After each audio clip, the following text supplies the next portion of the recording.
Good afternoon. The October 1st meeting of the Oklahoma City Water Utilities Trust being ordered, and the first item of business is the approval of the minutes from the September 10th meeting. Move approval. Second. Have a motion and a second to approve the minutes. Are there comments or questions? Hearing none, voting please. Minutes are approved. Next item is a consent docket. Mr. Chairman, staff asks that you strike item 3C, plans and specifications for Northeast 59th Street and Kelly Avenue.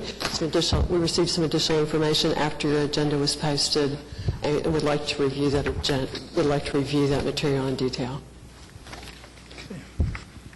Move approval of the consent docket subject to individual consideration and withdrawal of 3C. Second. Other comments or items to be discussed separately? Hearing none, voting please. Consent docket's approved. Next item. Concurrence docket, 2 items. Move approval subject to individual consideration. Second. Motion and a second to approve the 2 items on the concurrence docket. Are there matters to be discussed, either of the matters? Questions, comments from staff? Hearing none, voting please. Concurrence docket's approved. Item 5, item for individual consideration. First one is an application of Quail Springs Land Development under policy B1 procedures for project at 150th and Penn. Move approval. Second. Motion to approve item 5A. Other comments, questions? Do we know who the Quail Creek Land Development Company is? The manager is Roddy Bates, person who signed the application. An experienced developer, so. An experienced developer. As you know, from time to time, the Water Trust receives a request for cross participation in an oversized water or sewer main. Policy B1 is the procedure for oversized sewer mains. We're very excited to see this very large piece of property, well over 100 acres, north of Quail Springs Mall, getting sewer service and going into development. It has some issues out there. They've been concerned about water and sewer, lift both. Yes, sir. Further questions or comments on item 5A? Hearing none, voting please. 5A is approved. Item 5B, recommend the city accept a special warranty deed for an oversized sewer main at Northwest 16th and John Kilpatrick Turnpike. Move approval. Second. I have a motion and a second to approve item 6B. Are there comments or questions from trustees or staff? For your audience, in the previous agenda item, we approved proceeding with building of the sewer line, participating in the sewer line when complete. In this item, you're making the payment, you're asked to make the payment for a line that has been complete according to the agreement. Okay. Further comments or questions? Hearing none, voting please. 6B is approved. I understand we do not need executive session, is that right? We do not. There's been no further negotiations since last time we were briefed. Move and strike. Second. Motion to strike item 5C. Voting please. Item stricken.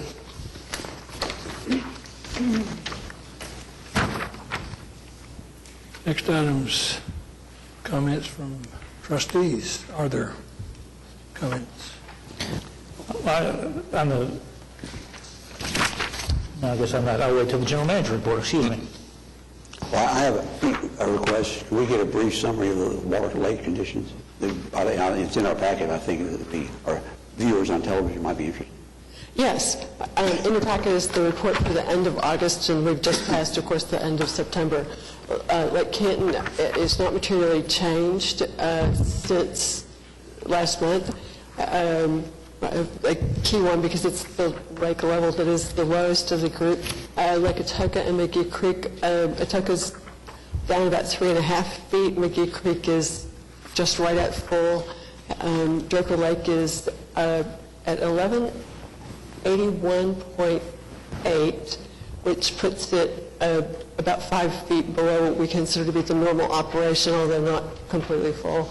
I'm just amazed at that. I'm amazed that if you take a look back, that it was down 23 feet a year ago, that we were able to make that kind of recovery. I thought it would be a much longer, like a multi-year process of getting recovered. Of course, obviously, the lower water usage here helped, and the rains have helped and such, but I'm really pleased it was able to respond as quickly as it has.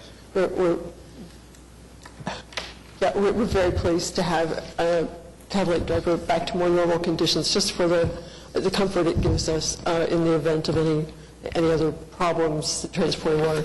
I always think about it from the operations side. So Lake Hefner is down about a foot, Lake Overholser is down about a foot.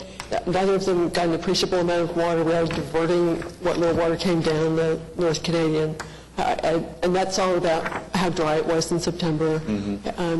We're expecting normal rainfall levels through the next several months. And this time of year, we're less likely to get large replenishing rains because the soil's moderately dry than, say, in the spring of the year when we've been through a sort of a drizzly winter and the evaporation rate has dropped a little bit. But looking good through the winter months. We're pleased about that. In addition, we're not selling quite as many new water meters as we did last year. We're down about 10% over these first 2 months. Gosh, that 2 months is hard to read in this business, kind of not a material change given the fact that it rained a lot in the months that we're reporting on. But wastewater flows, though, remain about the same, which is also good news. Water pumpage is down about 3 billion gallons from the previous years. You'll remember that those were our record demands, and again, we've had a couple of wet months to start off with. Marcia, does that translate into a lower revenue stream?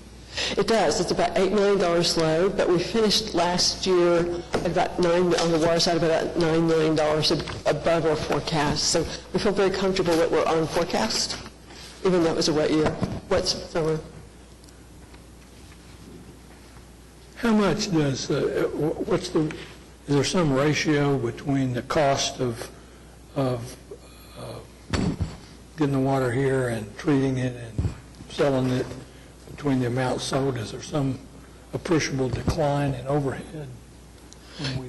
Sure. We try to recover most of our fixed costs in our base charges and move toward that end so that customers are seeing kind of a true cost to produce water. We aren't there yet. You'll recall we're working on a cost of service study that will help us better define that. But so we pick up most of, or a good portion of our fixed costs, like debt service payments, in our base charges that everyone pays every month, and are pretty comfortable. As we, but a wet year definitely produces, a wet year produces less revenue and less water pumpage, and we notice that it means we have, in those very hot, dry years, we broke a lot of pipes, needed to make a lot of repairs, bore some additional expenses with pumping and treating, but we also accumulated some extra cash, I think $8 or $9 million each of those years that we were able to plow back into the capital program to make things better for customers, particularly farther away from the water treatment plants where pressures were low. So that's a long answer. I apologize. We would, though, while I continue to talk, we are planning a workshop for you tentatively November the 5th in the place of your Water Trust meeting to show you the concepts that we're looking at for the cost of service study and get some early feedback about that if that's acceptable. We'll adjust our work plans to make certain we can work around. Marcia, remind me, who is doing our cost service study, or who's likely candidate? It's Red Oak Consulting. Red Oak Consulting. Is Larry Thompson associated with that? Because I know he's done some He work. retired. He's retired. Okay, thank you. I periodically get emails or phone calls from people that are completely convinced that we would be better off spending money to dredge Hefner and Overholser to increase the amount of storage that we have there. The last one I got, and most of you may have received the same one, I mean, the guy went into some detail about selling the soil that we'd dredge out of it, and what, it seems to me that dredging, especially Oberholzer, where you can almost walk across it with, even when it's full, it's so shallow now. It seems to me that makes some sense. I understand that we're trying to work a situation over time where we are less reliant on northwestern water, but it just seems to me that when it's flowing by, if we could capture more of it. We'll bring you an engineering report about that. The last time staff looked at it in a lot of detail was maybe 15 years ago. So let's have an independent engineer look at that for you. We have lost volume in each of our lakes in Oklahoma. That does happen. We have a lot of erosion and many muddy creeks that fill lakes. So that is an issue in all of the planning for water supply lakes, for example. It's something that's considered. We had a voluntary proposal to do some dredging at Lake Oberholzer about a year ago, and in that case, the logistics just didn't work out for the people who were making the offer. I think we should. Were they going to do it? Retain what they dredged out of? Yes. That was part of the deal. They would. Yes, that was our understanding. Exactly. And I think probably we should have an independent organization like that. Our past estimates have been that it's quite expensive. We should look at that in terms of the dynamic of how the lakes operate once again. Well, I know from asking questions about Draper frequently that the engineering dynamics have changed so dramatically over the last 50 years with regard to the cost of pumping water up here and so forth. It seems to me those same dynamics would indicate that water that's going to flow by would become less relative cost to do it, although we recognize it's not as good a water, but just in terms of quantity, it seems like as it costs more and more and more to pump it up here from southeastern Oklahoma, that would somehow weigh into the equation about trapping water that's flowing down the river.